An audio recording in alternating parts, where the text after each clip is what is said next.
Super excited about our guest today. We have Licio Tamburlini, owner, operator, founder of HT Roofing and Construction in the state of Kansas.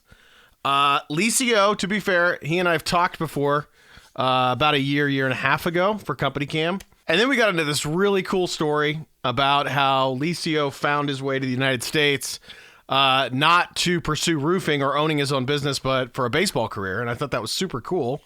And so I can't wait to have him tell his story. So we are going to let in. It's Licio Tamburlini. How are you guys? I'm good. How are you, man? I'm good.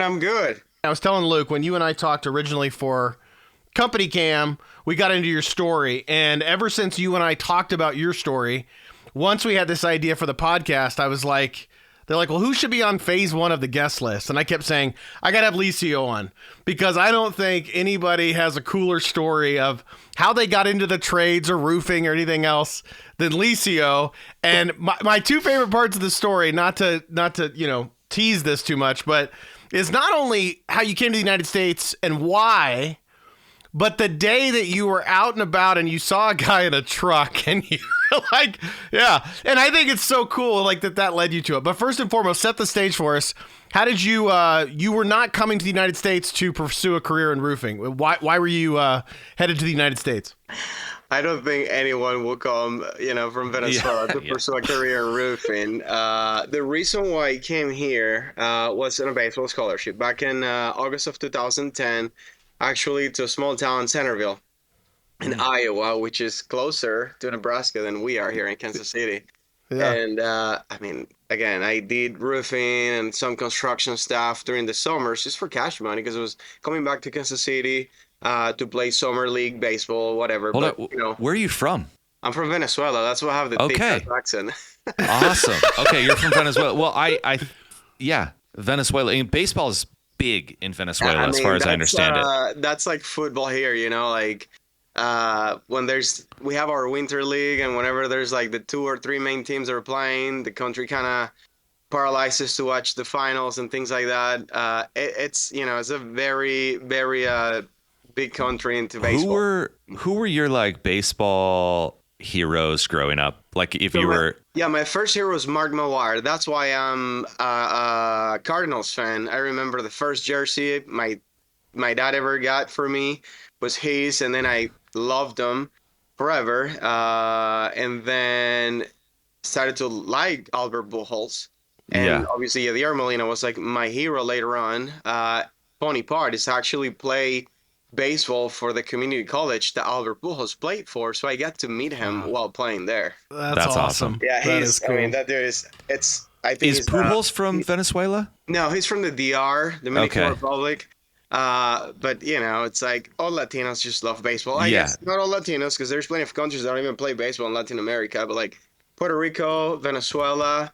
And I always think the DR, Dominican Republic, and Venezuela are the two that come to my mind like first as like huge baseball, cultures. DR, it's impressive even for us in Venezuela. The DR was like a next level thing. Like I witnessed 4 baseball games happening in the same field because they have so many kids that want to play.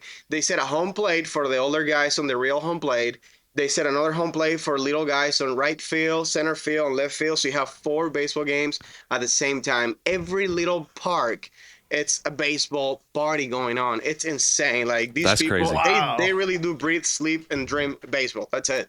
So when you were growing up playing baseball, and did you have like this like dream of playing Major League Baseball, of moving to the States? Like how did that look? And then when did it become like real where you were like, oh, I might actually be able to do this? So I got to play pro for a little bit.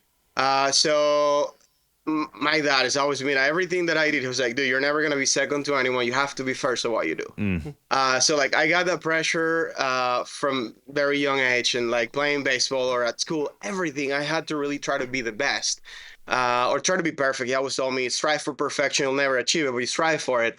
So that was it. And then after, I was 12 years old, baseball, that's when you kind of start becoming a little boy and start to get men's strength. And like, who's going to be good because the scouts come to watch you play. So you had scouts coming at that age. Yeah, correct. I play with plenty of guys that are in the majors and things like that. My little league team, when I was about 14 years old, we got to win the national championship in Venezuela. I mean, that's a big deal whenever you're in Venezuela. It's a big baseball country. Nice. Out of the 9 starters of that team, I think 7 got to play pro. I mean, how did you get on that team? Like, did you have to travel to get there, or was it like just your local? Venezuela is very different than here. It's like you have your club team that plays your district. Normally, depending on the size of the district, that can be anywhere between 10 teams to 30 teams. Our district was about 15. You win that, and that's a full year season. Like, it's not like here only summer, because we got summer technically all year long. Yeah. You win the district. Once you win the district, you go to state to represent your district. My state had 4 districts, so we won state. Now you go represent your state in the national championship. Venezuela has 24 states. Each state has a champion, and we won it. That event, that tourney takes about 15, 20 days. Wow. We won it back. I mean, I get goosebumps. I was a little kid. This was in 2006. It was such a big deal. Like, what position were you playing? Never dream of that. I was a catcher my whole life. Okay. That's why I'm stocky. Yeah, that's awesome. Okay, so, and then how did you, like, at what age did you move to the States? Like, and what was that like? Right before I turned 18. So once I'm playing in Venezuela, I went to the DR and I got to play. I can't remember. It's like the winter season for minor leagues in the Dominican Republic. I got to play with the Brewers. They invited me to play. I was there for about a month, and I did really good. And all the coaches' feedback was good. I thought they were going to hand me a contract to sign before I returned to Venezuela. Unfortunately, that didn't happen. So I was about 16 and a half years old, come back to Venezuela, continue training. I was really disappointed. I didn't know what to do like them. I had a really good season with them. If they didn't give me a contract, I don't know what's going to happen next. And I happened to meet a guy that went to school in Iowa. In Venezuela, this is not common. If you play baseball, you get a pro contract at 16, and you move forward from there. Going to college wasn't a thing. Especially here in the States, to play baseball. And this guy is like, hey, man, you seem like a smart kid. I think you can learn English, because I didn't know any English. Yeah. And he's like, why don't I create some videos and send them to you or send them to the coach that I play for? Maybe he wants a catcher. You're a good catcher. So it's like, sure. Like here, I don't know. Like I didn't get a contract, having a good season. I don't know if I'm going to get a contract at all. So why not? This is like a second opportunity for me to like enter the draft. Here's the draft. And of course, I sent the videos, everything got accepted. And they're like, yeah, good, we want to have you. They send me all the admission letters and everything. We signed them. Hilarious, because this is a tiny town in Iowa. Every time they send me the application paperwork, they portray their beautiful campus in Ottumwa, which is a little bit of a bigger town of Iowa. When I show up there, it's shocking, because it's in the middle of cornfields. Yeah, like, we know that life. Yeah, I'm like, guys, like, this is not what I saw in all the application paperwork. Where's the pretty buildings? And they all start laughing. They're like, yeah, that is the main campus, which is 45 minutes away. The baseball team stays in the center of the campus. There's nothing around here. All we had to do was play baseball and go to school. So we were pretty darn good. Yeah, we're good at baseball. That's awesome. So you played there. Did you start like working right away? Like when you got here, was it just all baseball, or like when did you start working? Baseball. Yeah, I mean, when you're an athlete in college, you barely have time for anything. The only time I was able to like kind of get into construction part time was like during the summer, because I didn't have school, but I had baseball only.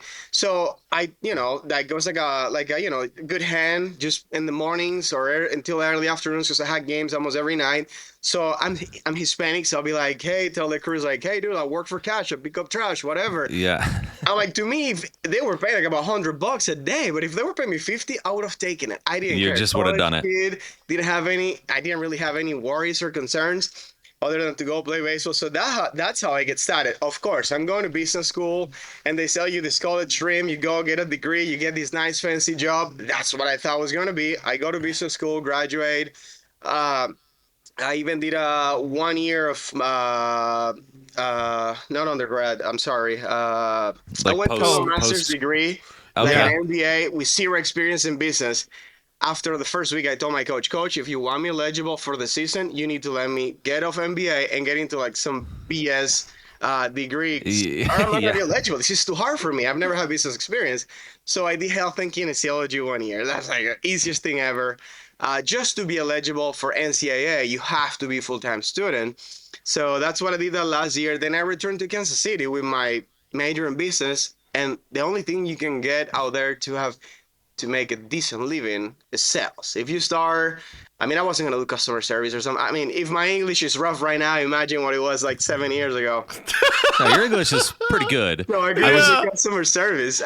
Did you do construction? Like, did you ever do any of that work in Venezuela? Like, no, did you ever? No, not at all. You were playing baseball. Yeah, just play baseball. My dad was always like, as long as you're as serious as you are with baseball, you don't have to work. Don't worry about anything. Just I was pursuing a professional career in baseball. Mm-hmm. Then here, like when I came here, I got my degree, everything. I had a couple of good seasons, not good enough to go into the draft. I had some offers to go play independent ball. I was like, I'm done. If I'm not going in the draft, I'm done. You know what I mean? Can I ask what that was like? I mean, you spent your entire life playing baseball, and it's the biggest heartbreak of my life. That's the way I can put it. I remember. I mean, I started playing baseball when I was like 3.5 years old. Played all the way to 22 years old. Get great college experience, playing baseball, a little bit of pro experience. This is all you do. In my head, there was no plan B. Like, I was going to be a professional baseball player. Didn't happen. It was so hard to get dressed every morning to go to a regular job, which was a sales job back then. Like, every time I put my shoes on and my socks, I kept thinking about how I was doing that every morning in the locker room to get ready to go to practice or to a game, things like that. I've definitely had a little bit of it was about 1.5 years that was really tough mentally. It's like I didn't want to be the guy that never gets over it and just wants to stay in baseball, whether it's coaching little leagues.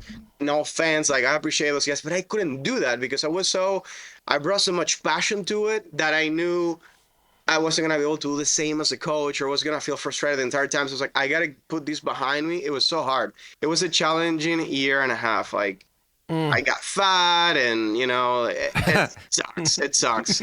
What was it like practically? Because I mean, yeah, you had a vision for your life. Like, like you saw this path, you were following it, and then like just like mentally. That's hard. Like, your identity, like, so much of who you were was baseball. And correct. Then that was all of what I was. That was my identity. Yeah. So then you start something else. And you were saying you started where I started, cleaning the ground, just like picking up. It sounds like. But what was the progression like? And I'm curious, like, as it relates to the time, like, how did you sort of get into it? And how did that relate, like, connect to you being done with baseball? And then sorry, this is 3 questions.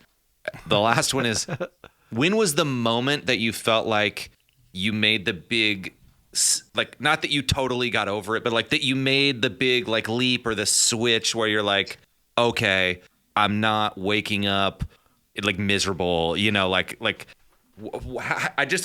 kind of there picture. Was a moment where I had to make a decision. So about 1 year into my business in 2017, when my business is, by the way, going terribly. It's only a 7-month-old business.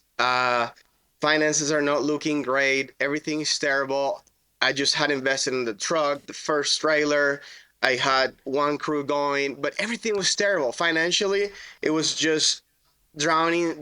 Like, I was just starting to drown in debt. And I get a call from one of my coaches. A call that most people that love baseball want to have.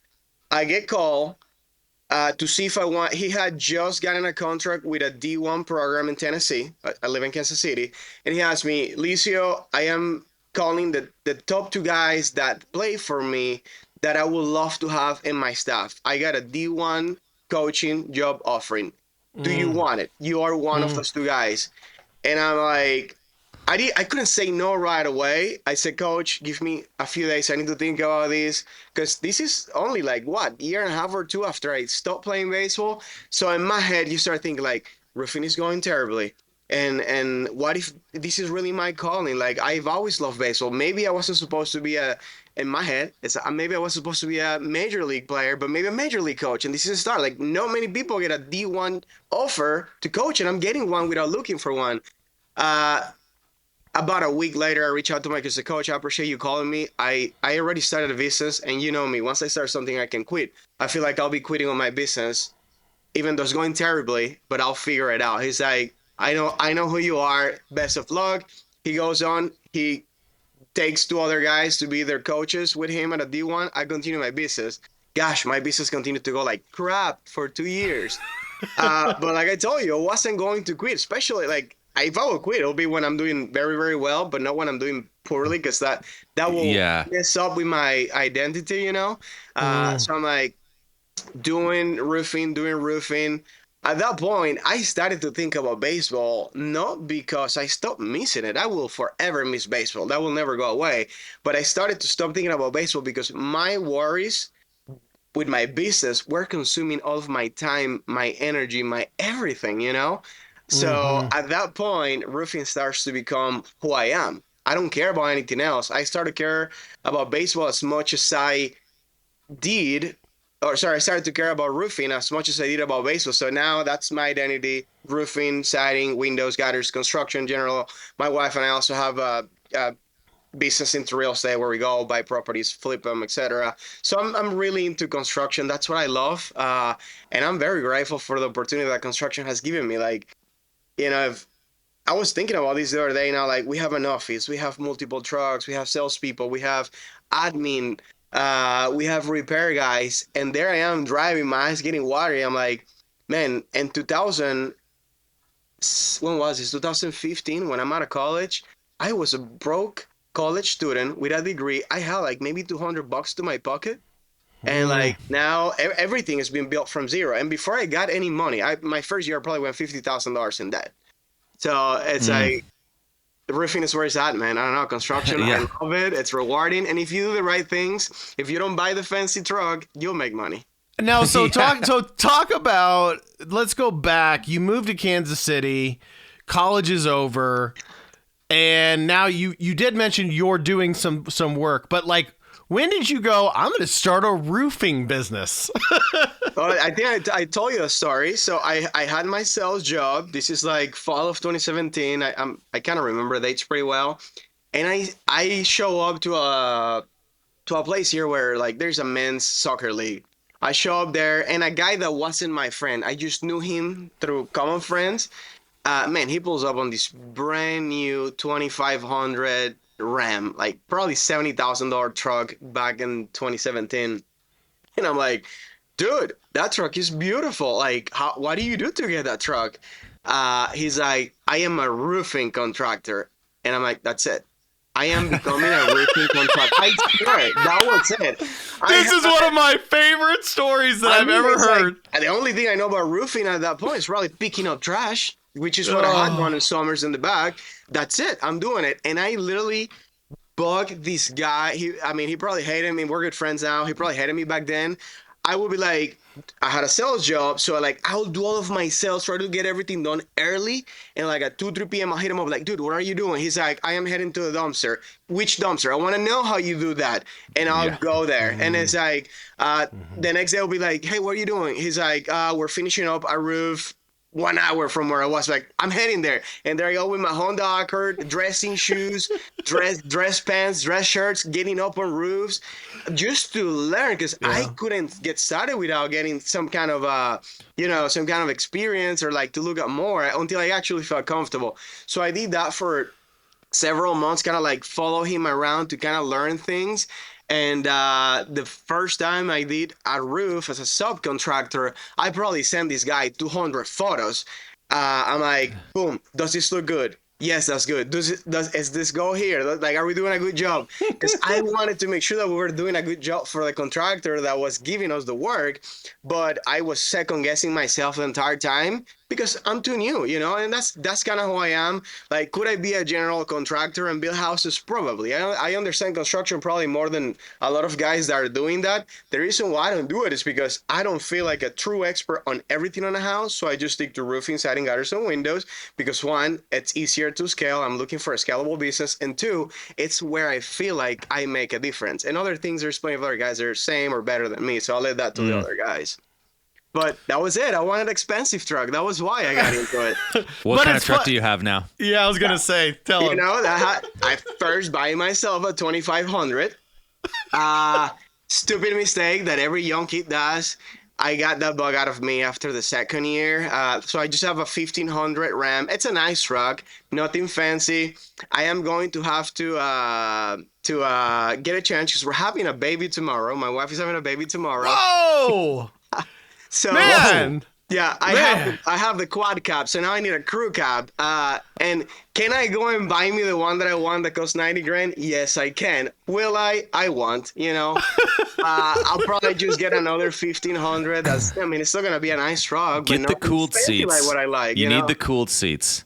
Yeah. Get the cooled seats. Hey, that's all you need. If you're driving around, roofing, summer. But so it's funny because you said I have a 2017 Dodge Ram. I have a 2019. Okay. Yeah, mine is well, it's a little older. It's got significant hail damage. I paid 30 grand for it, brand new. It's like it's one of the cheapest, if not the cheapest ones they were making at the time. But my kids, all of those trucks are big enough now, or not all of them. Like if you get is it the crew cab? You have enough room. The crew cab is the big one. I have the quad cab, which is a smaller back cab. The crew cab is plenty of room. I mean, I can carry, enough. I got 3 kids. I can carry them back there. Okay. But it's my kids who are ragging on me about how crappy my truck is and I need a new truck. And they watch all these YouTube videos with like Lamborghinis and they're like, Dad, could we buy a Lamborghini? I was like, we're not buying a Lamborghini, but could we? I'm like, no, we can't. Like, we're not buying a Lamborghini. Licio, is this your first child? This is the first baby of the first grandbaby on her family and my family. So, wow, how cool is this? Well, you'll learn once they get into stuff, they'll start asking you stuff like this, like, hey, can we get one of these? Yeah. That's what your kid's going to be. I'm never doing roofing because my dad drives a crappy Ram and this other guy, they'll meet someone in concrete that drives a $90,000 truck and they'll be saying, I need to get into concrete. That kid, I was that kid. My dad had a business that did well. But my dad was a smart guy with money. He was never like just throwing money around. And I always like, hey, my friend's got this. Why can't I have it? I know you're I always wanted to ask about his business because I've always liked business as well. And I knew he made more money than his friends. I'm like, why do they have nicer things than I do? It's like, you don't need it. The fact that you can afford something that you can have it. So you're building finally, character. That came into my brain. And I mean, do I want a Lambo, a Ferrari, and a private plane? Yes, I'm going after those. Will I get there? I don't know if I will, but I'm for sure trying. But it has to get to where I can do it comfortably, not to show, but because I need it to operate my business. What was that moment? So you told me you're like, you had the opportunity to go D1 coach. You're like, I'm at a point when I would be easy to go, but you're like, no, I'm going to stick with this. You said there was still another couple years it was hard. What was the turning point when it turned from, man, I can't get out of this, I'm drowning, to, oh, I'm starting to get my head above water here? What was that period like, and what was the turning point for you? So when I first started in 2017, it was terrible. All 2017, early 2018, and then because I was like chasing roof replacements as a sub, because that's all that you see companies do. And then actually, the person that gave me the time of the day for no reason, because this is before he was selling his program, was Randy Brothers. Shout out to Randy. He's like, in 2018, late summer, like somehow we get on a call. He's like, have you ever tried selling repairs? They're high profit margins. People are not caring if you're a big name or not, because I was still a little name. Maybe 5 Google reviews, So people may not trust you. You might have the best intentions, but hey, they're concerned. So start selling repairs. And I'm like, okay, Randy, how do you price them? And he literally walked me to how they price them out there. And I think they're Elite Roofing in Colorado. Mm-hmm. And I started doing that in the fall, and that's when my head started to come above water. Not by selling roof replacement, but by selling repairs. I had a full-time repair guy, and I'm like, dude, I am going to pay you the day you work with me from 8 a.m. to 6 p.m. every day, and you're just gonna do repairs and make sure that every customer is happy. He was very like spontaneous guy, so everybody loved him. So we started doing repairs, and I'm like, holy cow, I am making more money on repairs, and I have several every day than on roofs. And at that point, I was like, maybe one roof a week or things like that. Sometimes not even one roof every 2 weeks. And then 2019 starts the same way, so we started to do better with repairs, and then around spring of 2019, everything starts to kind of like fall together. It's like I was having a lot of repairs. We start selling siding repairs, which are really profitable, and replacements, and more roof replacements. And then 2020, when COVID happened, I remember it was like when they're like shutting things down, I'm like, man, just now is when my business starting to like take off, and this happens. Well, I know that COVID was a terrible thing for most people. For our business, it just probably same for you guys and every other construction business that was doing the right thing. We started to sell a lot. Something that helped us a lot was Sumo Quote, because Sumo Quote is you got to sell digital. You got to send photos and make nice reports. I like the idea because, again, I was a small company. I needed to show myself different than everybody else. Sumo was a way for me to do that, all the photos and things like that. So when COVID happens, you couldn't meet with people to sell them. Everything was send it, and I'll look over and sign it. Well, we have been doing that for over 6 months, so it was really easy. Like we already knew how to do it. So it was awesome. Every morning I was waking up, Sumo Quote has been signed. Sumo Quote has been signed. Like we were getting a bunch of contracts signed because we have been doing that. And for people, it's like, great. I don't have to meet this guy. He's not gonna give me COVID, but I'm signing. Boom. So I think there was a big part of that. So yeah, that's awesome. How did the repair stuff?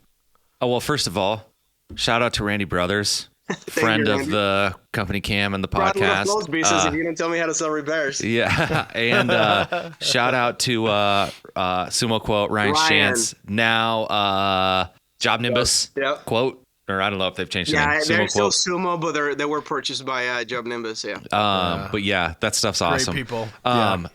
I'm curious how the repairs, like you start doing some repairs, and hey, it's work. That's a good start. Yeah. What about doing those repairs allowed you to like establish more? Like, was it just knowing more people? Was it getting more reviews? Like, what do you feel like how did that look? That it helped your business get you to the point where you were ready for like kind of the COVID and when everyone decided to upgrade their house? It was a combination of everything. Like I knew that every single time I was getting an opportunity to do a roofing repair or siding repair for a person, it was still a client, it's still a service that I provided, whether it was $100 or $20,000, they were my client and I treat them a certain way.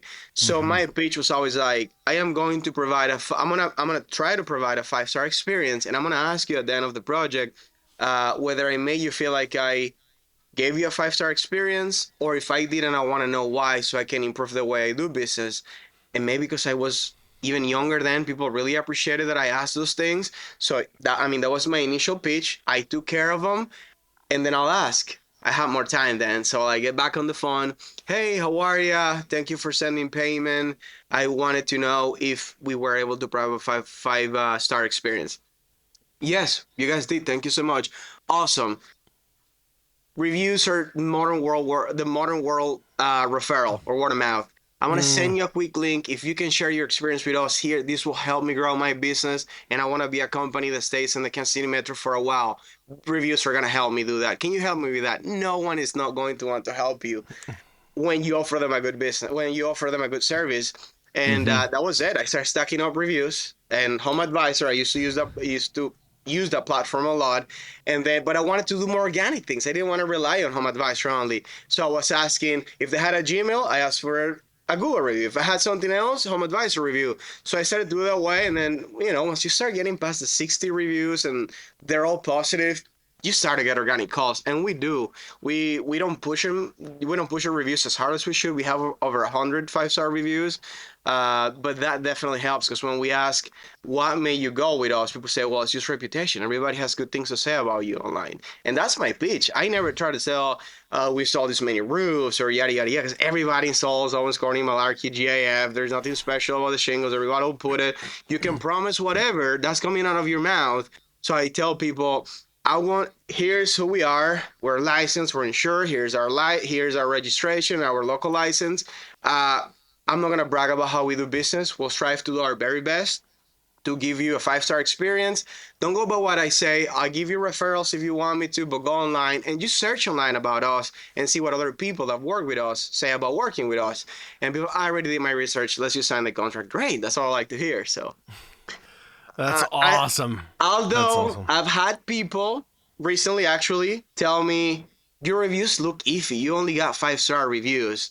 And I'm like, hey, you know what? That's a valid point. I get it. But maybe it is because my wife and I have dedicated our life to our business, and you're seeing the results. It's so funny you said that, because we talked to Ryan Redding in one of our first episodes, and he's kind of a, marketing specialist for those in the trades, and specifically in HVAC and plumbing. And we were talking about that, and we had the discussion, and Luke and I have talked to people before that have had that discussion where it's like, oh, well, if you don't have they're going to scroll immediately to what's your 1-star review. Like, find out when it was, or when your last review was, and was it 3 months ago? Because Ryan was saying, if it's so long ago, they may just skip you by. Like, something happened 3 months ago, they haven't had a review since. So what's going on? And so, but you bring up a great point.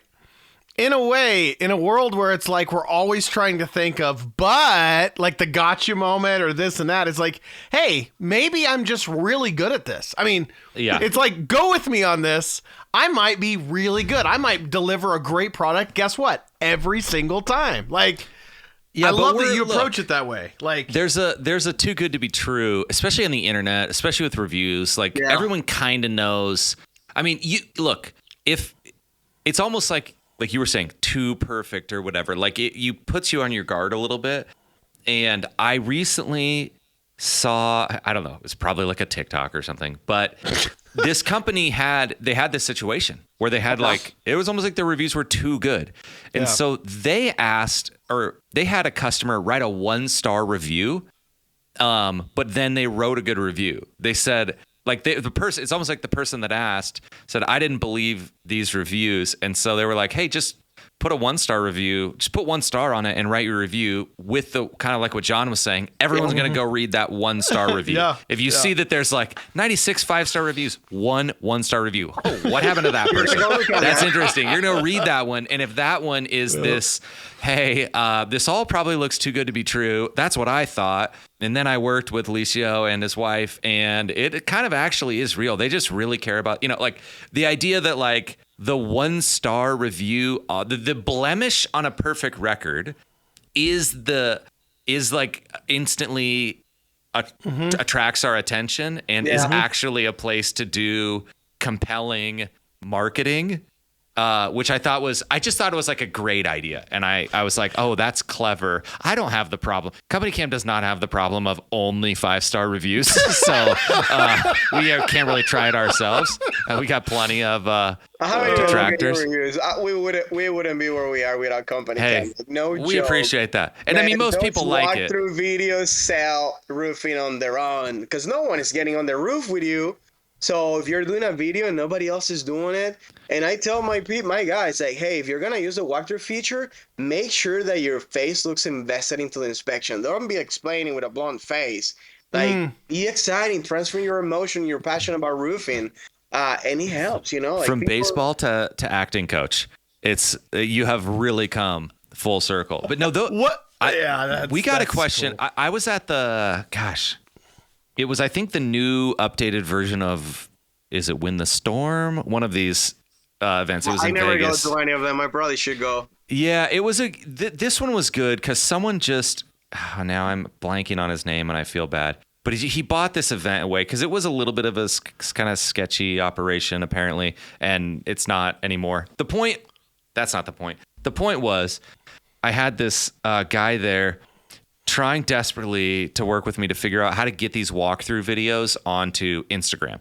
Because he wanted to like post them on social media, and I told him like, well, like Instagram doesn't let you just push stuff in there. Like you just have to download it and upload it. Like that's just the way Instagram works. But he was trying to do them every day.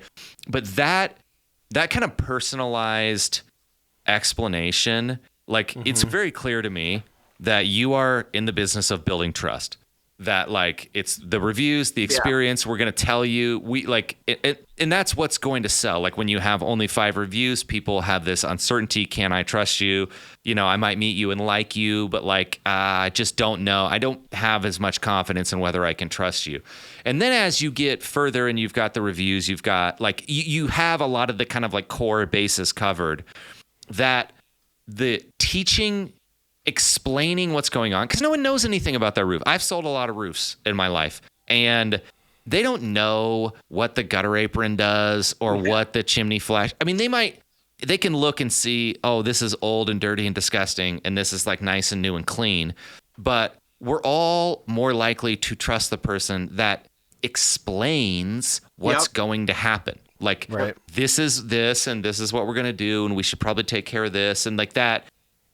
It just puts you at ease that this person knows what they're doing, and then putting the face to it is it's kind of like a bonus. Like it's like, oh, it's even more personable than just like a company. And I was having this, sorry, this is the Luke podcast now, but I was talking to Brew, one of our designers, about something we're working on called Trusty. And I was saying like, there's this idea that people want to work with people and that like, a company is a collection of people that decide to work together, you know, towards like a goal. We're going to do a great job roofing. We're going to accomplish X, Y, Z. But that kind of like knowing the person that you're going to be actually working with, and having like the more of a trust relationship you have with that specific person, rather than just this is a good company, because a good company might be hiring people, you know, you never know. Correct. You get someone new that isn't like, that doesn't have like Licio's commitment potentially. But that's interesting that using that video, is that mainly how you use it, is as a way to, in a sense, sell and build trust, like when you're doing the walkthrough videos? That's mainly why I do it. I think a video says more than 1,000 photos. Plus, it's quicker to explain. If I'm over there, I gotta take photos. Then I have to go down and go and explain through the photos. The video, I'm literally showing, like lifting and explaining. If I'm not able to meet with them, I don't have to send photos and then explain over the phone. I can just share the link with a video. I think whether you do the walkthrough or just a simple video, it's great. It's become really good for our repair department, because you know repairs some of them are very specific. So when we put the way we do business is, when we sell, we have already created work order, material order, and signature. Okay, so we could put, obviously the amount of repairs that we have don't allow us to do it, but we could put in production a job immediately if we wanted to, because everything is on the back end. We used to do photos for our repair guys. Well, with the videos, we don't do photos anymore. We just got the material list, a very brief work order. His instructions are in the video that I show the customer. So my repair guy is doing exactly what I told the customer we're going to do on that video. Same with the demo, loading photos. It's just, again, it's just one, we want to build trust. 2, we want to deliver what we said we were going to deliver. So the video has just allowed us to do. No, you're closing the communication loop, and you're the fact that, I mean, I don't know if you say it to the customer in the video, but the idea that like, whoever is doing the repair is seeing exactly what you said to the customer, which is, so they're as informed as they can be. You're not using like, oh, I forgot when I was putting together the work order to add this thing or whatever. It's like, I know exactly what they said, and the customer knows, if they do know that, oh, this is what we're basing this all off of. They probably assume that from the start, and then you're only doing one thing. You're doing it on the roof. You're not even doing it directly to the customer or directly to the repair guy. That's a really clever. Sorry, this is nerdy. How do you make the work order? Like, do you use software to do that, or like when you're putting together a work order? Sumo Quote, and the way we estimate every job that we do is we need to know scope of work, whether it's with a video or a brief description, because that will give us whatever the price of labor is going to be. Then the next thing is going to be the material list. When that creates our job cost, we have to include like material handling, trash disposal. Like there's like basically a form that whoever is selling has to go through, and just changing the quantities. There's preset pricing. So whenever we show to sell, it's just the description and the grand total.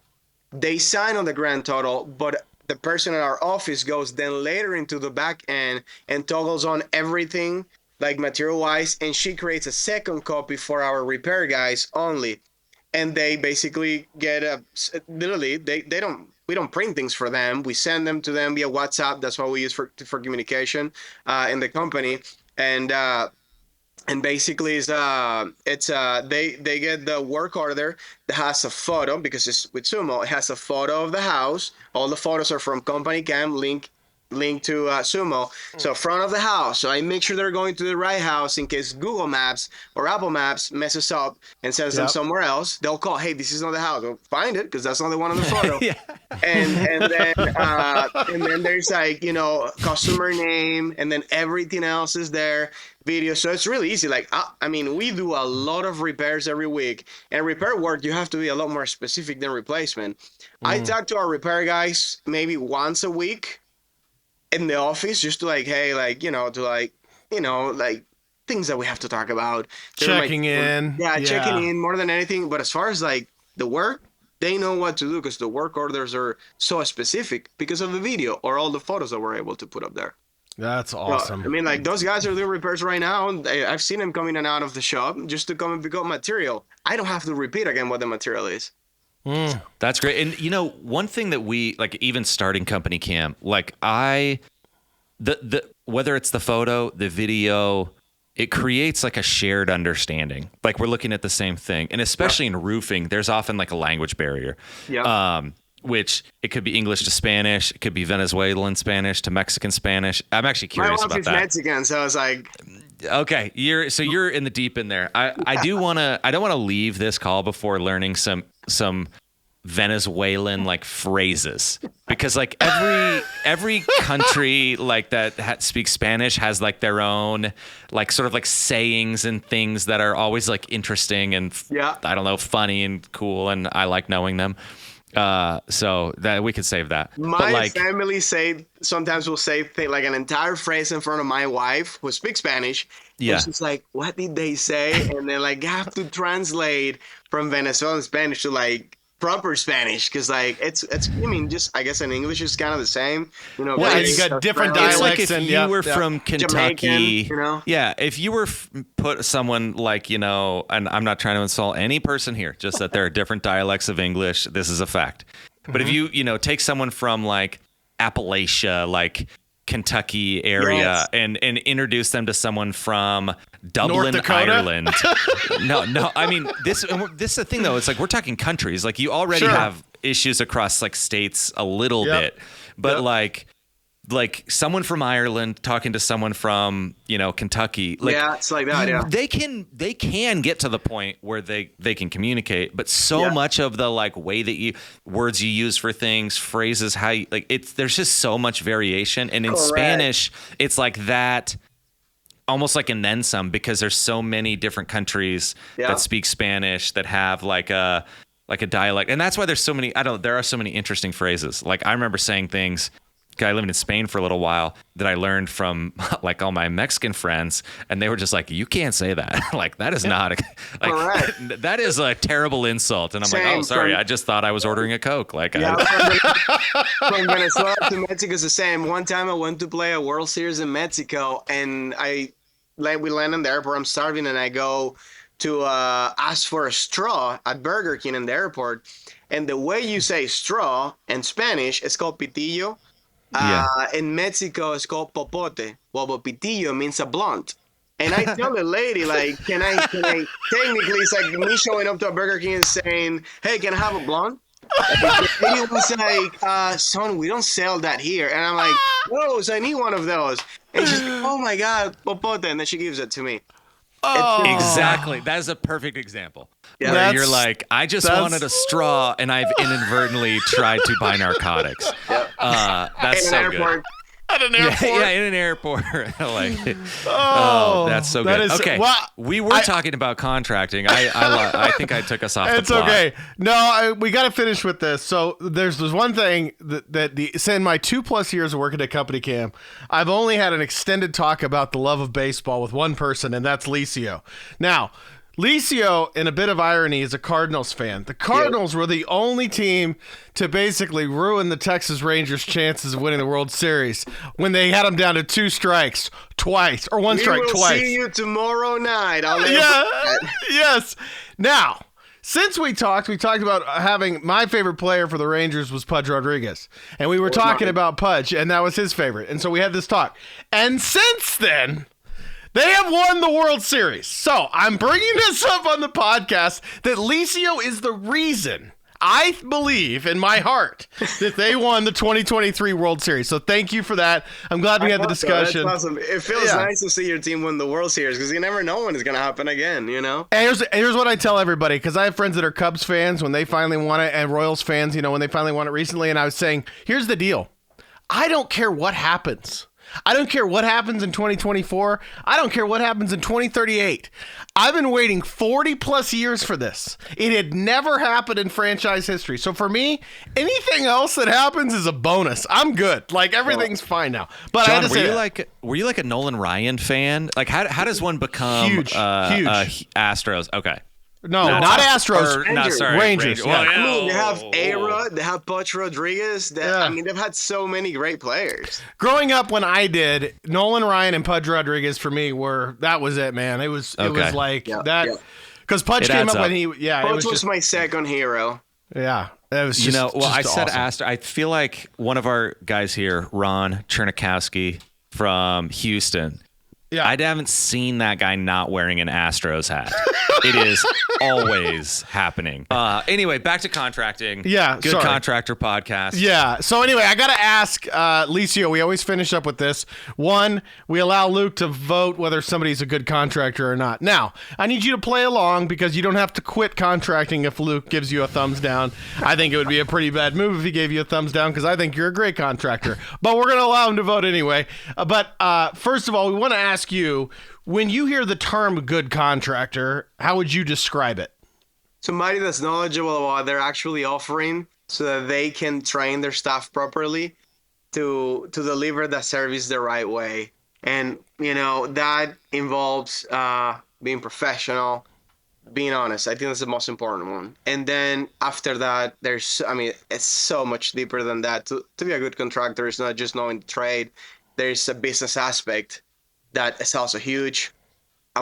I think I'm good if I did more of it, but I'm fortunate to have my wife do that part of the business, which allows me to do more of what I love. I love to be out there, making sure, showing to the crews that I care. Like randomly on a Friday, if there's a roof going on at 9 p.m., I'll show up at 9 p.m. So they're like, shit, if the boss working on a Friday at 9 p.m., I feel like I'll earn respect, and that they'll want to work better and things like that. And meeting with clients, selling, training sales guys, and my wife runs the business, and she does an amazing job at it. If she says, "Hey, this is what we need to do to get from point A to point B," I respect that and I follow it because she's shown that she knows how to makes us successful on the side of the business while I worry about making us successful on the front end of the business. So it's a combination of two. Shout out to the guys that can do it all on their own. I don't think I would be able to. It's either my wife, who's my business partner, or I would have had to hire somebody to run one of the two ends. Well, what are you going to do when your boss has a baby tomorrow? Oh, gosh. This morning it was funny because we were having a sales meeting right before the podcast, and a client texted me about following up about something. I said, gosh, I hate to use this excuse, but I'm going to say we're having a baby, because I really don't have time to get to it until after the baby.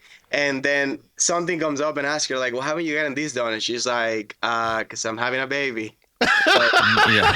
She has the ultimate trump card. Yes, I know. She used that card on me. We just hired somebody to help her with some of the administrative work, so she can focus more on the high level stuff. Because I mean, a baby's gonna take a lot of time. Yeah. Good thing we have grandparents in town that are gonna help us. I'm sure they better. That's awesome. Hey, That's awesome. Sorry, I ahead. want to ask more questions.